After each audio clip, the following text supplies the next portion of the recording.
Hello and welcome back to our podcast, Ayahuasca Assisted Therapy. And today I'm super excited to be here with my colleague and sister, Laurie, who is also an integration coach therapist. She is a psychotherapist, but she has also many other wonderful tools, in her toolbox.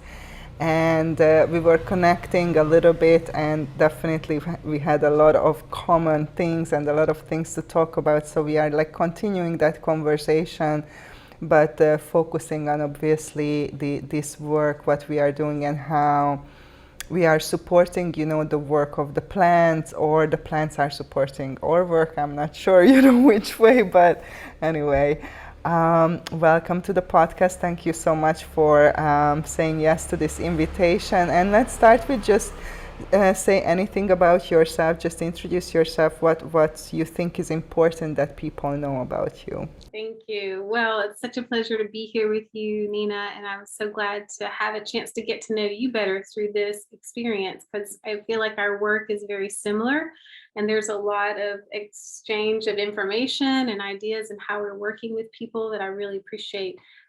That mutuality and that exchange of information. So it's nice to have a supportive community, and doing this work, we really need it. And I think that's one of the reasons that we reach out and try to build these communities, because there is a lot of need for shared support. And also, as we're moving in these new directions, our ideas are kind of flowering off of kind of the natural,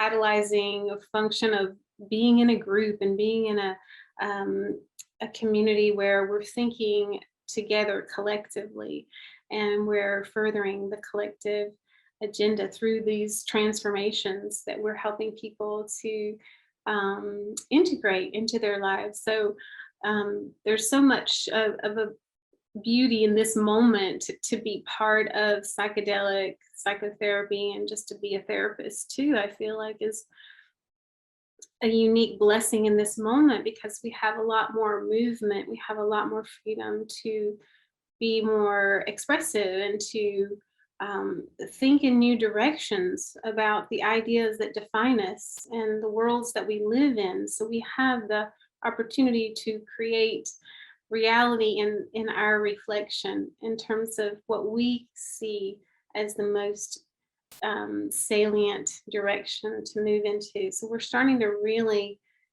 capitalize on our own creative potentials. And I feel like that's really what we're helping people do through the process of integrating after they have one of these transcendent experiences.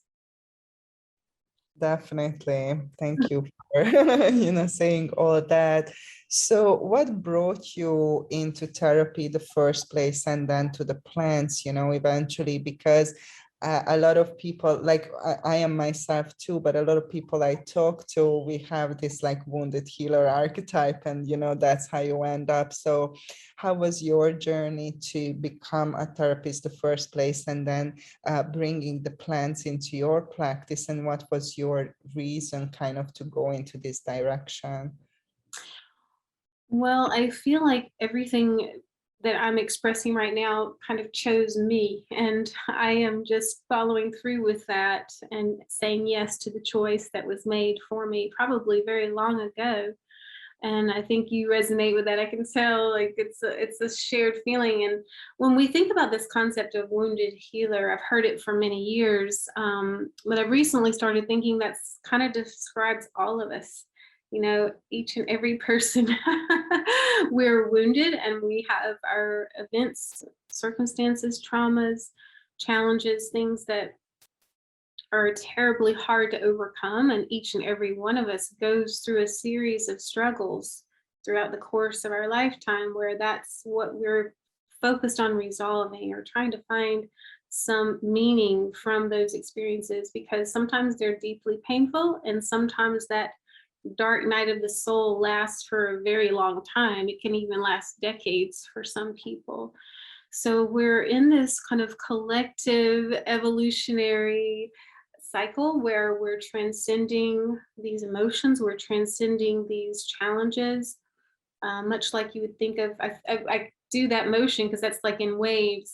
We go through these different stages in life, much like a wave getting stronger and then crashing, and then another wave developing and constituting. And when we're caught up in that, sometimes it feels very confusing or very overwhelming or destabilizing. And I hear a lot of people say this nowadays. They feel lost or they feel overwhelmed with emotions. And when you're working with people in this context, you know, as a therapist, you kind of get a chance to keep your finger on the pulse of what's happening in the collective. You get a sense for what people are struggling with, and then you start to see those patterns, and it's like you can kind of tell this is something that's happening for many, many people. And that process of spiritual awakening, or sometimes people call it spiritual emergence, is something that we're just answering the call to, because it's happening naturally and it's happening with and without the assistance of psychedelics or psychoactive substances. So whether we're talking about, you know, entheogens, which is like the plant medicines, or whether we're talking about chemical compounds, you know, that are synthesized in a lab, it's really the same effect, that we're bringing together information that, and we're making unusual connections, and this produces unexpected and interesting results. Definitely. So, like, what were your substances that you were first called to, and how did that added to your studies and your healing experience? Like, how you know, compared to, because you were already a therapist, and I come also from Western psychology background, so adding this element, you know, how did it enhance, you know, your personal spiritual practice? And then if you were dealing with some challenges, you know, did it help with that? And what was exactly, you know, the plant or the substance that you were first kind of passionate about working with? Yeah. Well, when I was in my 20s, I had my very first psychedelic experience, but it was just a one-time experience with LSD in college. You know, that's kind of the thing. And then after that, I thought, oh, I'm done with that. That's good. I've got a sense for there's something else, but I don't need to go any further with that. But it wasn't until I was well into my practice. It was about 5 years ago. I was working traditionally with clients doing psychoanalytic psychotherapy and Jungian approaches to psychotherapy, um, with some emphasis on hypnosis. But I really was doing a more traditional practice. And when I had a client of mine who was working as a volunteer at a local ayahuasca retreat center, she suggested that I go there, that perhaps that might be something I was interested in. And I had indeed pursued that when I was finishing graduate school, and tried to take a trip to Peru and made the arrangements. And then the trip fell through at the last minute. And I thought, well, that's that. I won't ever have that opportunity again. But it was a lovely dream while it lasted. And then when I found out, hey, there's an opportunity again for you to have an experience with ayahuasca, and it's right here in Orlando, it's in your hometown. And this was unbelievable to me. So coming to the plant medicine was such a gift. And for me, it was a life-changing experience, a very profound journey that put me in touch with myself and my own innate um, ability to love myself, which I didn't realize I didn't have already. I thought I was loving myself just fine. And I realized, no, I have an experiential sense of what it feels like to be loved by the mother. Some people call mother ayahuasca. And that for me was, it radically changed my priorities. It changed my sense of who I was. It changed what I wanted to do with my life and how I wanted to relate to people, and the impact that I wanted to have with my life. So that's one of the most profound things I think that the medicines give us, is that it is transformative in terms of our relationships and our ability to make connections with others. So really, we're wanting to change our mind, like How to Change Your Mind was the amazing book by Michael Pollan. And I think that that's the very first step, but really and truly, it's about how to change our relationships. Because when we have this awareness, when we become aware that we're aware, now we have the ability to play within this dream and to approach our lives in more of a playful and more of a dreamlike, more of a creative manner. And so what I really see as the beauty of these psychedelics is that it's possible for us to transform our relationships. And I think that's what really is the number one problem for most people. But just like we say in therapy, to have a relationship or a good relationship with someone else, it starts with our relationship to ourselves and honoring ourselves and having reverence for our own lives. Yeah. So beautifully said. Yes, I couldn't have said it better. What I would like to add is in terms of therapy work, it was very interesting for me that my experience with psychotherapy was obviously before that you start from the surface, and kind of you are digging down and removing those layers. And at each layer, there is resistance that you need to work through. And it's a very strenuous and lengthy process. And my experience with the ayahuasca was that she just kind of catapulted me down to the root, like breaking down all that, that takes years to go through. And suddenly I was there in that experience. And of course, that doesn't make everything go away, but I realized that it's hard to work towards something when you do not have a very deep experience of what is that you are looking for. So as you said, if we never been loved, if we never felt that connectedness, we might understand intellectually that that's what I should feel or think or whatever, but it's kind of difficult. So for me, the plants help me to remember viscerally, emotionally, mentally, spiritually, like every fiber, every atom of my being, how does that feel when I am in loved and connected and all of these things. And that was a very strong anchor and the reference point for me from then on that I could kind of keep returning to in my everyday life, without drinking the plants anymore. So suddenly it was like, okay, I know where I'm going and I know what's going on with me now. It was a very different perspective, while before, as you said, I had a completely different image of myself and a different perception of things that were just not accurate and that were limiting, in many ways. So what do you what do you think about that in terms of therapy work is like, helping you to catapult you through many layers, and help you to more go to that root where we always want to say, hey, go to the root of the problem. And that takes some time. So how do you see that, in your own practice?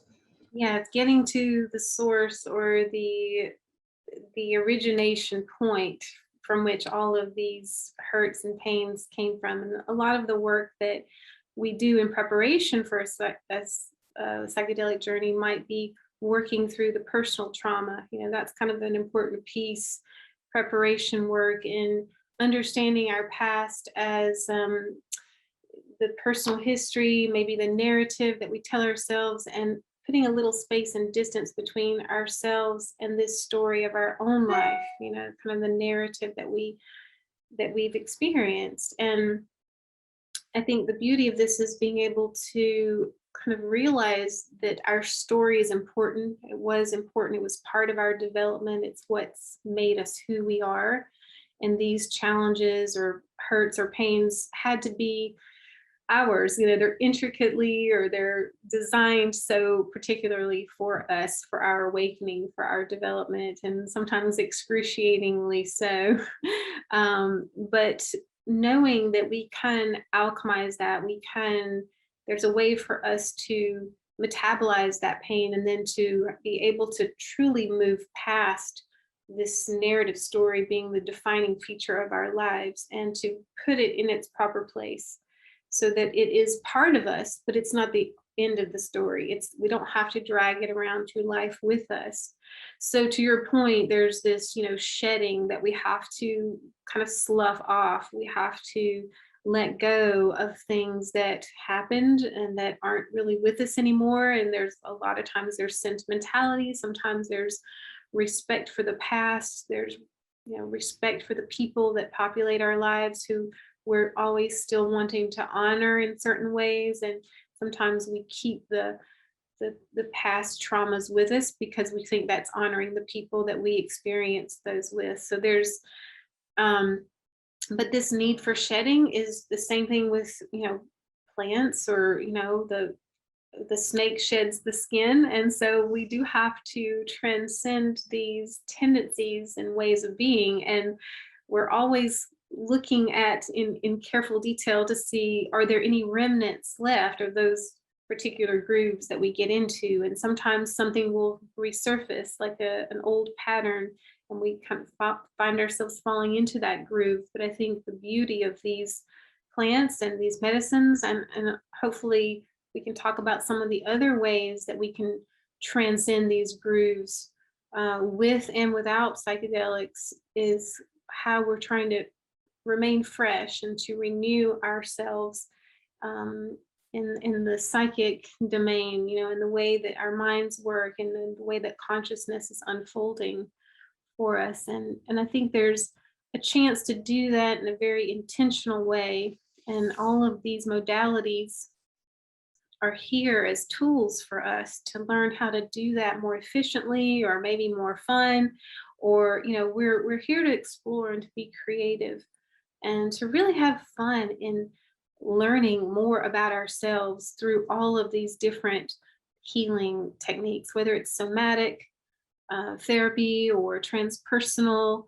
psychotherapy, or existential psychotherapy, Buddhist philosophy. There are many things. And as you and I talked about the other day, breath work is another beautiful healing modality, and movement or dance.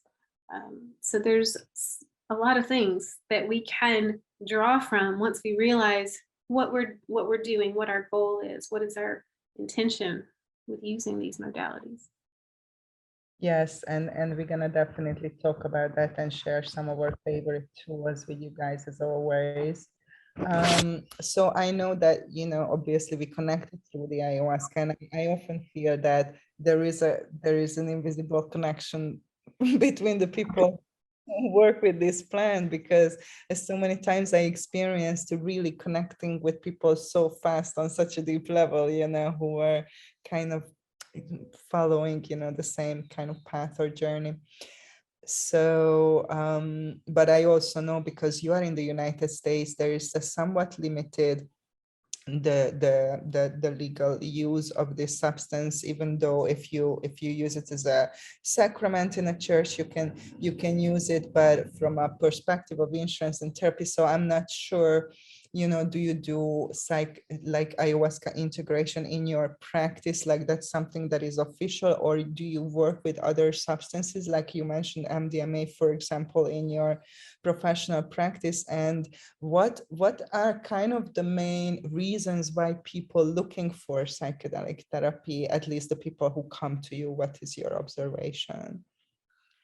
Well, right now I'm seeing a pretty solid split between people that are coming for traditional psychotherapy and people that are interested in psychedelic assisted psychotherapy, which is really people that have already had an experience, or people who are preparing for an experience.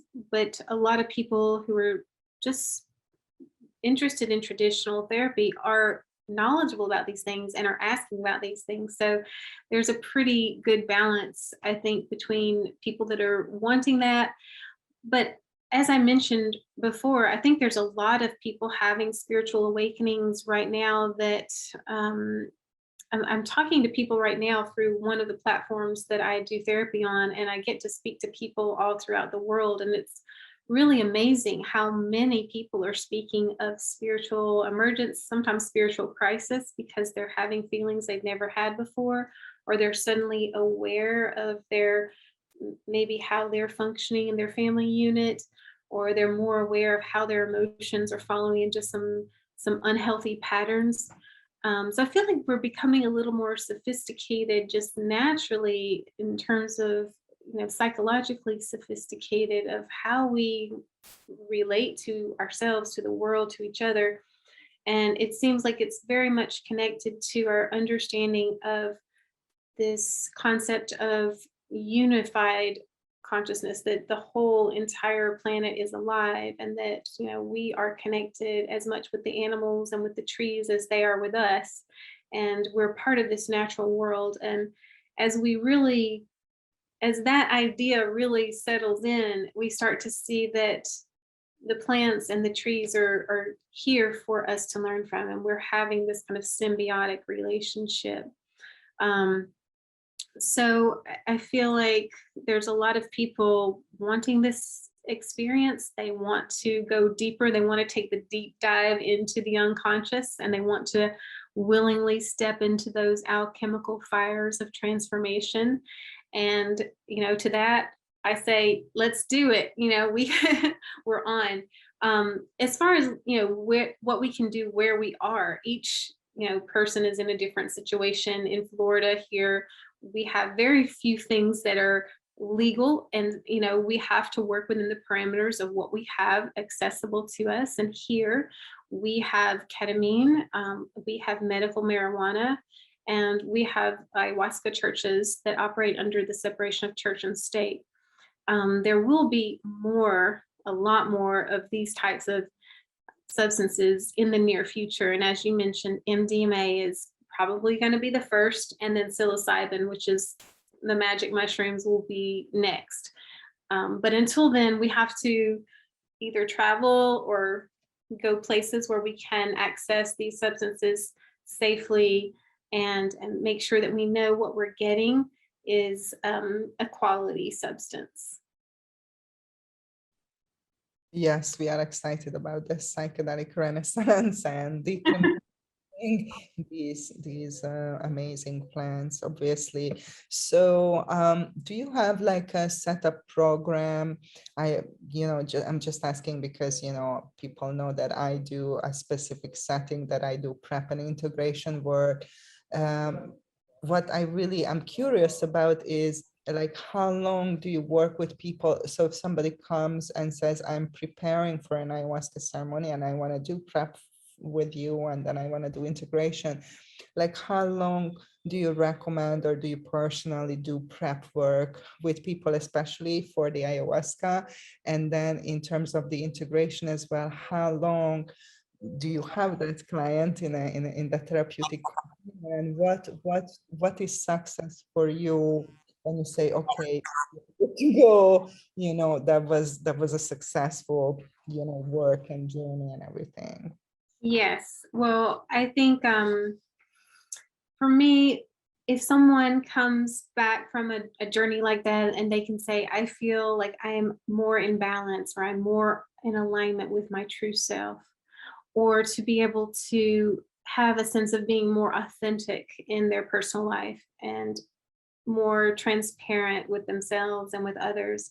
So there's a confidence that comes with being able to be yourself and to know who you are. And I think that's a strange term when you haven't had that experience. But once you've had the experience, you know that you have a deeper sense of your identity as being something that transcends just your human life, just this, 80 years that we get.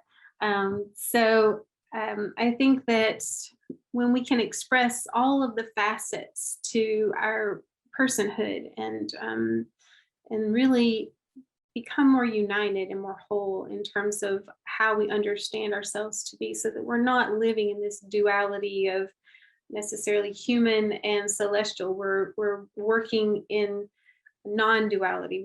We're moving in non-duality, and we can be more emotionally flexible when we have achieved those states. So for in terms of length of time of working with a client, I love the model that you're working through. And I think that model is very um, beautiful model, because having 3 months or 2 months at least of prep work gives you a chance to kind of peel those layers of the onion, and then to get to the heart of maybe if there's trauma there, if we need to focus on trauma, and then to resolve as much of the trauma as we can do through traditional talk therapy. And sometimes that may extend further. It may be 6 months, it may be a year if there is significant trauma and someone hasn't had enough therapy. But for most people, 3 to 6 months is enough prep time if they've had any traditional therapy leading up to that. I think 1 year is a great length of time to work with people. In fact, on average, that's how long people stay in therapy after having a ceremony. A few people go back for additional ceremonies, not everyone. And some people go back because they feel they need that. And then they return from that and say, I didn't actually need it after all, but I had to go through it to know that. So that can be an experience that people have. They feel drawn to go back just in case there's something else that they haven't experienced under the medicine. And then they come back and say, well, it was a beautiful experience and I did learn some things, but I have everything that I need already. All the keys are inside of me to unlock the riddle of me. Absolutely, absolutely. And I do recommend my clients not to drink in the first integration, not to drink more until they finish the first integration, because I feel that it resets their process, and it kind of interferes in a way. But obviously, I never tell anybody what to do. And there can be definitely, I think, occasions when it is validated and somebody does feel a strong calling to go for a second or third ceremony. But I do think when my clients tell me, oh, I feel that I'm like half done and I need another, and I always give them other tools to work with first, and then I'm saying, okay, if you still want to do it after, of course, go ahead, but let's see if you really need this or you want it. What is the real reason, that you feel that you want to go again? And the reason for that is what you mentioned several times, and we always say here, we are the healers and love is the medicine, and we need to do that healing work, and no amount of medicine drinking will take care of that. So let's talk about some of your favorite tools or things that were influential in your life and that you kind of try to teach your clients so they can supporting themselves and just bring in habits into their life that support this work and this journey. Well, absolutely. I think for me, at least personally, going into body work was so important for me. Like when I was around 30, I started doing yoga for the very first time. And that was such an eye-opening experience. I remember the very first class that I ever attended, and I had the experience of being relaxed and like just letting my guard down in the class. And it was such a change from what I was used to experiencing, that I had a cathartic emotional reaction. I started crying and I started sobbing because I was like, this is what I should be feeling all the time. And it was so in juxtaposition to what I came in with and the intensity of the stress and the anxiety. And I realized we should all feel this way all the time, and this is possible. So starting that journey of being with myself and really honoring my body through movement, and knowing that, hey, this is my vessel for life and I've got to take care of this vessel and I have to appreciate this vessel.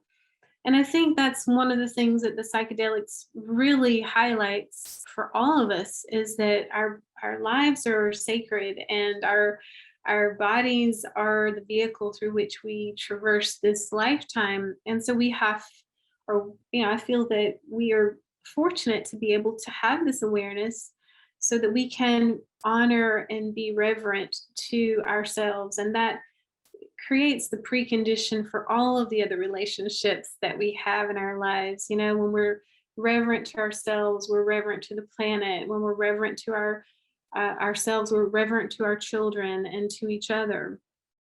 And we treat each other the way that, you know, we want to be treated, and we really don't see a distinction between I and thou. There's, you know, this blurring of the lines between, you know, me and you, where I begin and you end, where you end and I begin. And we start to realize that there's a balance, that we can be in this interchange between being one with ourselves and being one with everyone else.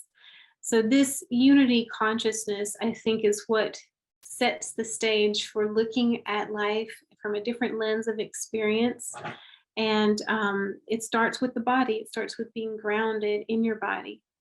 And then the other piece for me, at least, my personal journey was self-expression, is being able to feel myself moving through space freely, being able to do things with my body creatively, like dancing. And for me, also sound healing, like therapy through playing an instrument, which I love the piano. And that's really like my heart and soul, is like being able to work with plant medicines, work with music, and to express myself and put myself into the music. And those are the things that keep me moving through life and kind of keep me moving forward, and being free enough to express my truth. And that alone takes a little bit of leap of faith sometimes, because for many people, they don't feel safe enough to trust that they can be themselves, to trust life, and to trust their connections with others. So that's what we're learning how to do, and to be in this human kind experiment, or this, you know, this humanity experiment. We have to trust each other, and we have to try new things, and sometimes jumping over a chasm or going out on a limb is what's required. So true. Yeah. And yay for the brave warrior ones. As we always say here, is courage is not the lack of fear, but feel the fear and do it anyway. So yeah, it's never too late to try new things and to incorporate new habits in our lives. And yeah, I definitely feel that, especially in the West, the disconnection from the body and from nature is so great. And it was certainly with me and many people that I know personally. And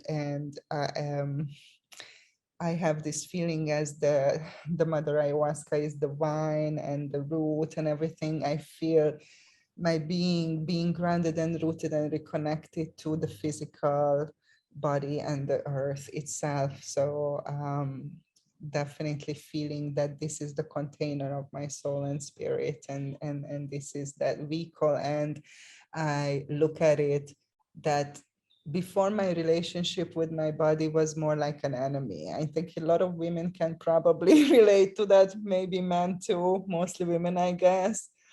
And to create that loving relationship with my body and our body, as you said, to create loving relationships and bring love and healing, and relate to my body as my ally, you know, as my sacred container instead of my enemy. That's a shift we are talking about here. So definitely resonate with that. What is your take on this psychedelic renaissance? As we said, what is going on, and we are happy and excited about it, and also it's a bit scary. So what do you think are the gifts and challenges of this whole movement that is happening right now in the healing field? Well, I think that we're in a place where awareness and consciousness, we're understanding that these things are one and the same, and that, like light, we only experience it as it interacts with matter. And so like light filtering through stained glass, we are enlivened through it filtering through us, and this enlivens the display of self. So awareness itself is what animates us. And can you ask the question again? I think I got lost there. Yeah, that what do you think that the gifts and challenges are of this movement, psychedelic healing in the healing field? I think the challenges are going to be making sure that there are safe spaces where people can be under the medicine without fear of any kind of traumatic experience, so that they can be held and be guided safely. I think there's going to be some new parameters for how do we maintain ethical guidelines. There's certain changes to how open people become under the medicine. So things like touch and eye contact and being able to support people without crossing boundaries, I think is an important um, piece of how do we navigate this. So there may have to be some people in place who are strictly sitters and people who become more emotionally connected to them afterwards, so that that intensity of connection can be somewhat divided among several people, so that it's not just one person who becomes everything to them, and that people understand that they are the healing factor in their lives, that they are their own guru. It's not someone else who's giving this to them or channeling it through themselves, that they have direct access to their own healing potential. And I think that as long as those types of tendencies can be subdued, or to be accountable for what people are creating within different groups and circles, that's going to go a long way to protect people and have safe experiences, because there's a lot of vulnerability when people are in altered states of consciousness or non-ordinary states. There tends to be a blurring of boundaries and a little more um, diffuse connection between people when those boundaries are not as strong in normal waking consciousness. Yes, so well said. And we had, definitely other podcasts about this topic. And in the background, we are working on this with some people. And you're invited, of course, sister, as well, to write code of ethics and standards of practice for this type of work, which is, I think there is some shapes and forms that people already did that. I looked around, but there's definitely something that is needed.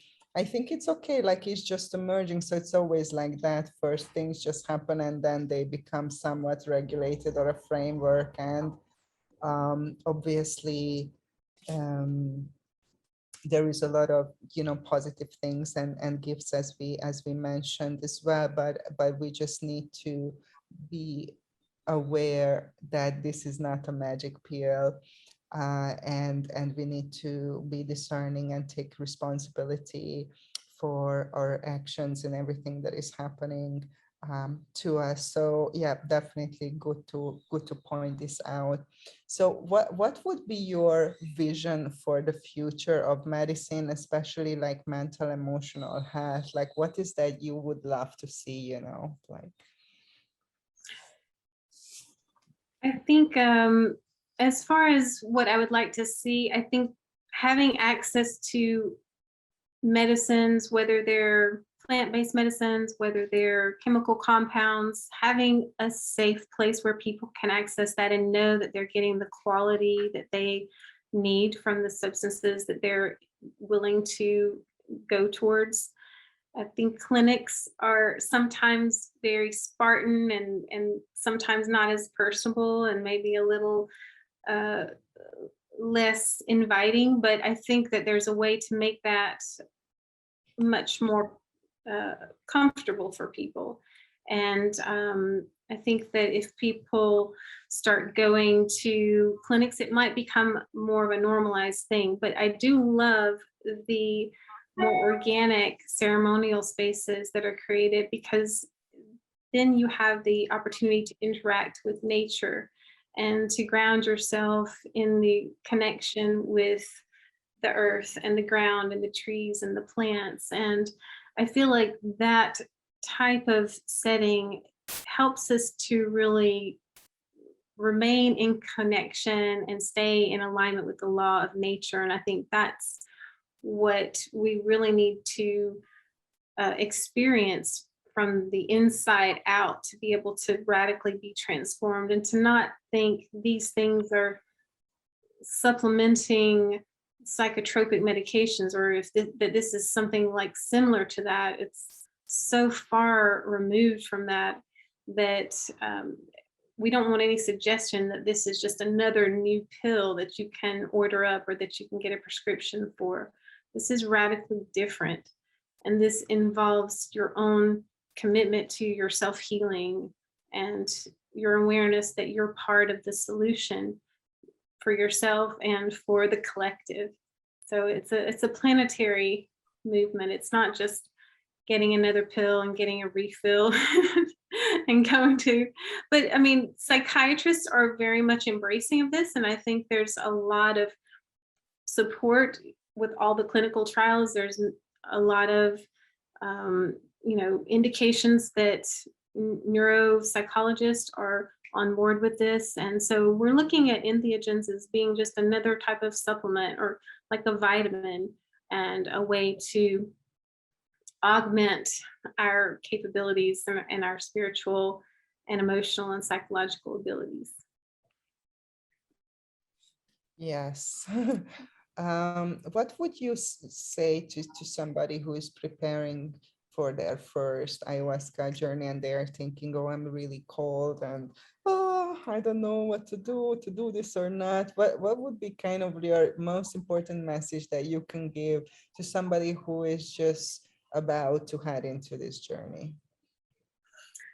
Well, I think trusting that whatever comes up for you is exactly what you need to experience, that medicine has a wisdom to it, an entelechy that is a natural, perhaps a telos to the medicine itself. It knows where you need to go, and it takes you to the places that are the most emotionally charged for you, so that whatever it is that you came to the medicine for, that's what it's going to show you. And those fears that you need to face, or the darker places in your psyche that need to have light illuminated on them, so that we become more sound through these unusual experiences, and that we become more whole and complete when we know more of the darker aspects of ourselves, or the repressed aspects of who we are. So getting to know these disowned or rejected parts of ourselves becomes an important piece of how we can attain this freedom that we're speaking of, and being set free from all of the trappings of seeing ourselves through one strict lens of experience. Yes. For me, definitely freedom is a big word that I would connect with this medicine, and also shadow work.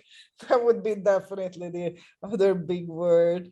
I really love, what you said, and trusting the process. I often see with people having this expectation, the medicine being this magic pill, and then that's not happening. They think either the medicine didn't work for them, or it didn't do anything for me, or it wasn't, I didn't have any effect, or I need more.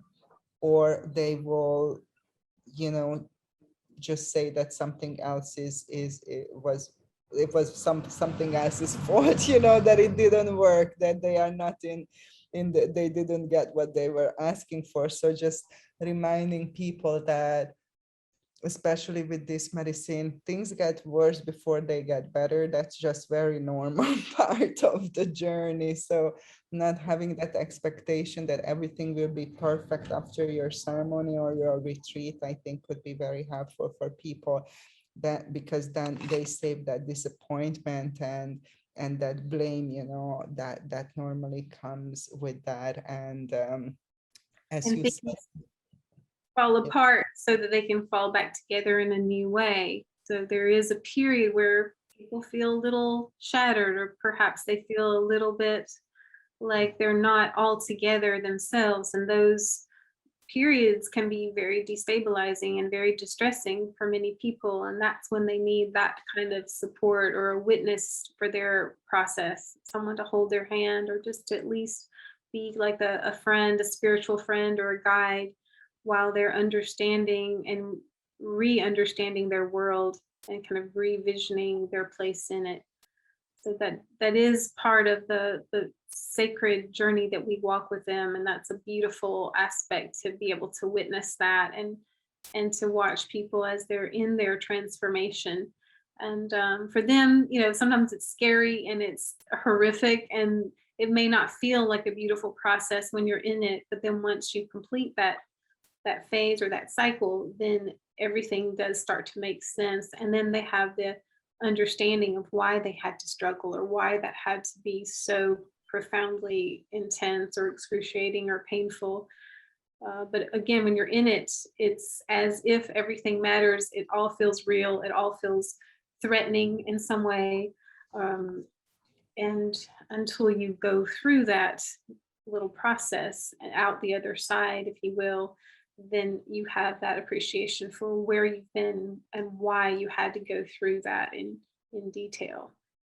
So Absolutely, absolutely. And that's the reason why, we always emphasize that your best asset is an experienced guide, not just in the ceremonial space, but in the preparation and in the integration process as well, because it can be intense. And that guide, that therapist, that healer, that coach, creating that safe container that we mentioned earlier, where people can relax into this unknown and touch upon those heavy or challenging places that they wouldn't feel safe to go there alone or comfortable, to even look at certain things. So that's just so important to point out over and over again, that you don't have to do this alone. There is support. It's good to get support, because there are challenging parts of this process, that most people are not equipped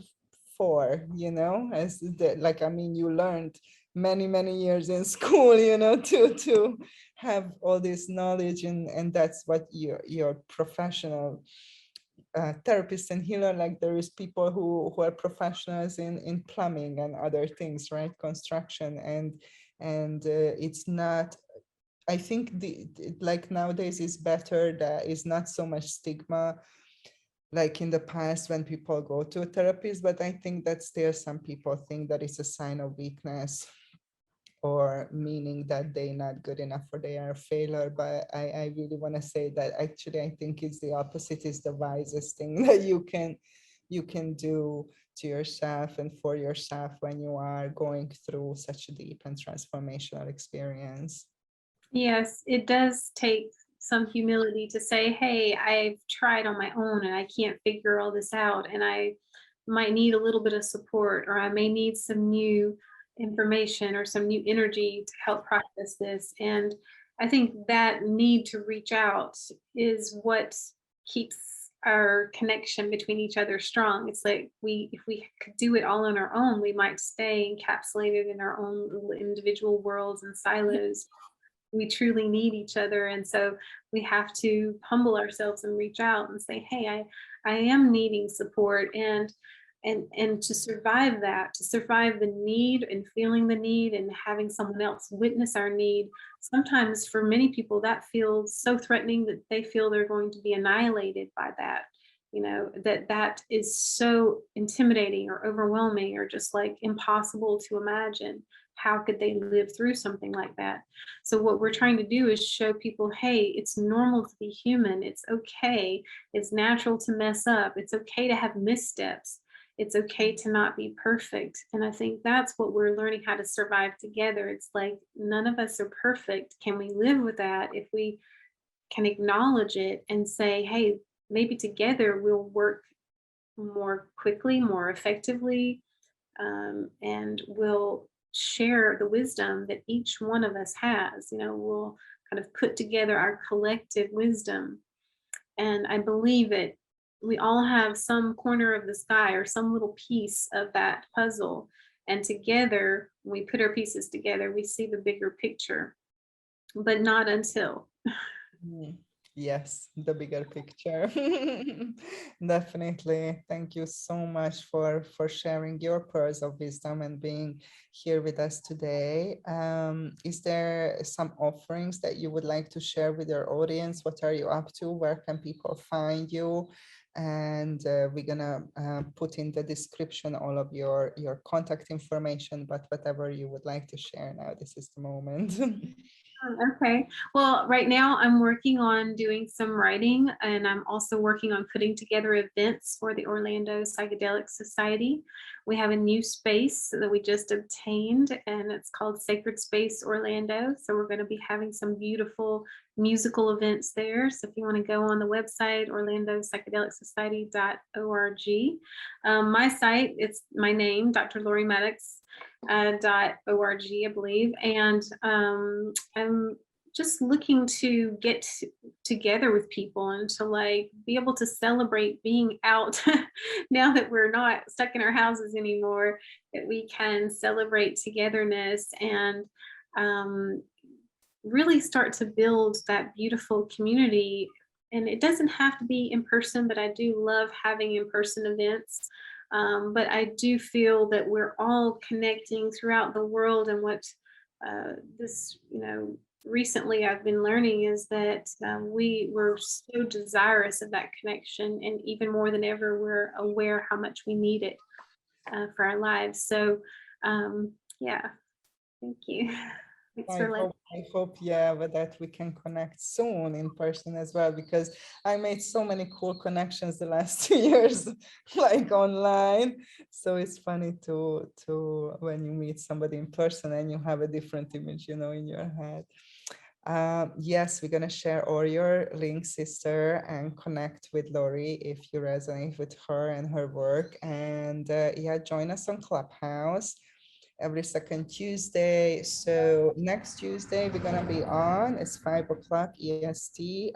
Healing and Awakening. In my club we have ayahuasca integration group or room on Clubhouse every 2 weeks. And also, if you are interested to be trained as ayahuasca assisted therapist, which is only focusing this training on the preparation and the integration, this is not a training to serve medicine or to hold ceremonial spaces, then check out my website, avatarhealingarts.com/training. And as I said, we are working on a code of ethics and standard of practice for professionals who work with the ayahuasca, specifically this medicine, in any capacity, either a ceremonial space holder or a preparation or integration therapist or coach. So if you are that, and if you would like to contribute and be part of, creating this document, which is a collaboration of people who work in this field, then please contact me, and we are happy to have you on board. The more the merrier. And stay tuned for our next episode. And thank you so much, sister, for coming. And I'm sure that we will have you again here on the podcast. Dr.